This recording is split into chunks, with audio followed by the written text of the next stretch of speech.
আসসালামু আলাইকুম। Hello everyone, কেমন আছেন? আশা করি খুব ভালো আছেন। আল্লাহ তাআলার রহমতে আমিও খুব ভালো আছি। তো আজকে আপনাদের দেখাবো প্রকৃতির কিছু দৃশ্যমানতা। সেটা দেখে হয়তো বা আপনারা মুগ্ধ হতে পারেন, নয়তো বা আবার চমৎকার বলতে পারেন।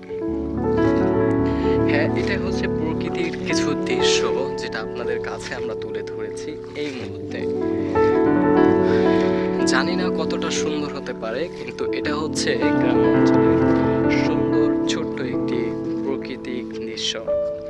তো এই দৃশ্যে যেটা থাকবে সেটা হচ্ছে আপনাদেরকে আমি দেখাবো ছোট ছোট গাছ এবং ছোট্ট তার ভিতরে অনেক কি হচ্ছে আপনারা দেখতে পাচ্ছেন যে চমৎকার একটি প্রকৃতির দৃশ্য দেখা যাচ্ছে।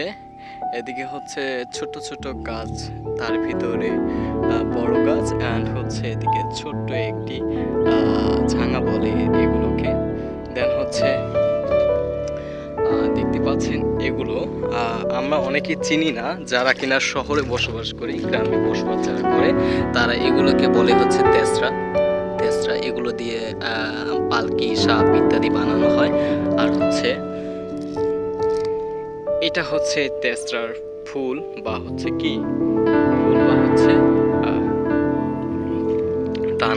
এই তেসরার দানা থেকে কিন্তু আবার অনেকেই কি করে খোর, মানে ওই যে খই আছে না, ভুট্টার খই, ওর মতো খই বানিয়ে খাওয়া যায় আর কি। এটা আসলে খেতে অনেক অসাধারণ সুস্বাদু হয়। তো আপনাদেরকে তেসরার ভিউটা একটু অন্যরকম ভাবে আমি দেখাচ্ছি, আপনারা দেখতে থাকেন। এভাবে